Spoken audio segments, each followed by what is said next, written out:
Well, a very good afternoon, people. Such a lovely day here today. The sun is out. I don't know when was the last time I saw sun, but such an incredible day. We are in Ushuaia, and that's right there. It's bringing us new clientele, or rather new guests.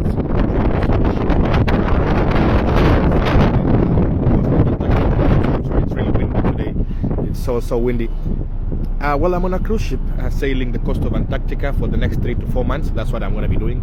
And today we are docked in the last city on earth, which is famously known as Ushuaia. Ushuaia means at the bottom of the bay in Argentinian language. Argentina, their language is actually Spanish, but they also have different patois languages. Sorry about that. It's really the wind keeps coming and going. It is so windy that I couldn't even afford to go out today.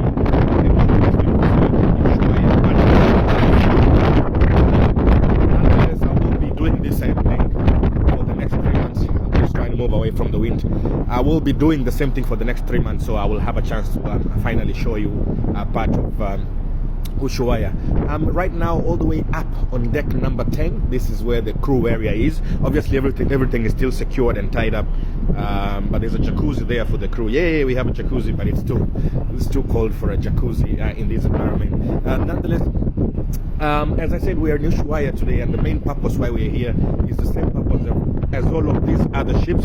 They are here to refuel, because once you refuel once in Ushuaia, you go with the same fuel for 10 days down to Antarctica, through the Drake Passage again, going there, and again through the Drake, via the Drake Passage again, heading back to Ushuaia to refuel and to get produce, means food and obviously a lot of things. You offload your garbage and to check how the condition of the ship after crashing the ice or hitting those huge chunks of icebergs down in Antarctica. So right now, as you can see, that's the truck just fueled us.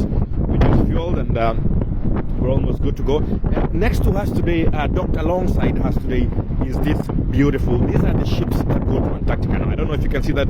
That is a National Geographic ship as well, going to Antarctica for various expeditions, showing you the massive whales and the penguins of Antarctica. That is also the kind of the ships that you would literally find. And people who go to Antarctica, I would say, are people who just want to explore.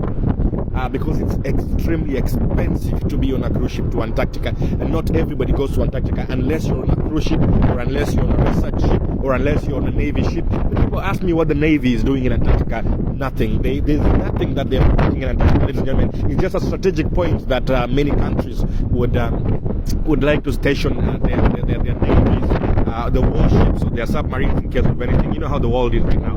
And to fill you in also is that there is 58 countries in total, 58 countries in total that have signed the Antarctic Treaty, which is a treaty to protect and to reserve Antarctica. So it's 58 countries in total. There's New Zealand, there's Chile involved, there's Argentina involved, there's USA involved. Russia stopped being part of this treaty in 1961, but apart from that, many other countries, including the French, including the UK, they're all parts of the Antarctican treaty here to reserve this island. So, ladies and gentlemen, this is Ushuaia, which is called the last city on earth. I got here last night at about 1800 hours, and people got to go out last night and party, but I didn't really get much of a chance to go out because it's too windy, it's too cold for me. So, as you can see right now, we are busy bringing in new people to go and explore Antarctica. That is a garbage truck. We're also busy offloading garbage, and as you can see, new people are getting on the ship to join us on this 10-day voyage to Antarctica. You can see there we are unloading food and alcohol. That's 2 big containers there with food, alcohol, and so many other amenities, including medical equipment that we might need on our way to Antarctica. Ladies and gentlemen, Ushuaia, the last place on earth, south of Argentina. Adios, amigos.